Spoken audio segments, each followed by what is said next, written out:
see it on the news? Atlantis landed today. It's been making trips for 25 years, and it's going to be retired. I know the space program is expensive, but I'm going to miss the shuttle program when it finally comes to an end later this year. Look at that thing go. It's amazing. Thousands of people, millions of parts, all working together to make this beautiful thing happen. When things work, they're beautiful. Recall the Challenger in Colombia. Two horrible tragedies. Recall what happened? We could see on the film the steps that each of these individual tragedies took. One was due to debris coming off at takeoff, and the other one to an O-ring that was inflexible in the cold weather.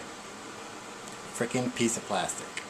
During the investigations, or after the investigations, that led us to these reasons for these tragedies, it was learned that somewhere along the way, people either knew or they had an idea of the danger that lay ahead if they continued.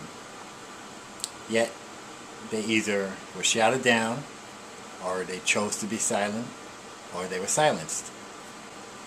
Hearing about it afterwards does help us in some ways for the future, but it would have been a hell of a lot better had those voices somehow found the courage to speak before the tragedies. But then we have to wonder, would we have listened? We see what happens to some whistleblowers. Their lives get ruined.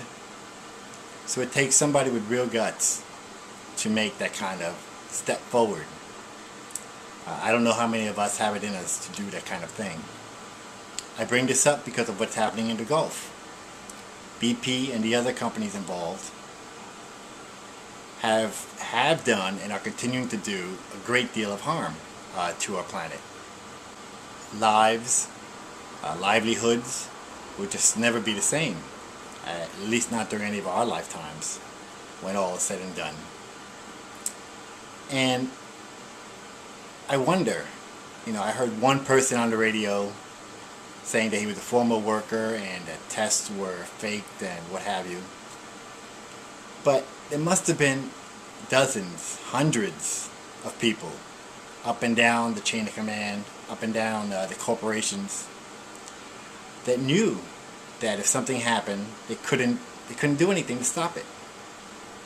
And yet, I've never heard anything about it until this occurrence. I don't know if any of you have. Just makes me wonder how many other ticking time bombs are there out there. Things that people know but are afraid to say that will lead or could lead to tragedy. Something to think about. So when we look back and see what happened with the two shuttles that we lost, and we see what's happening with BP, we have to ask ourselves, are these accidents? Are they systematic failures? Or are they just people unwilling to speak up?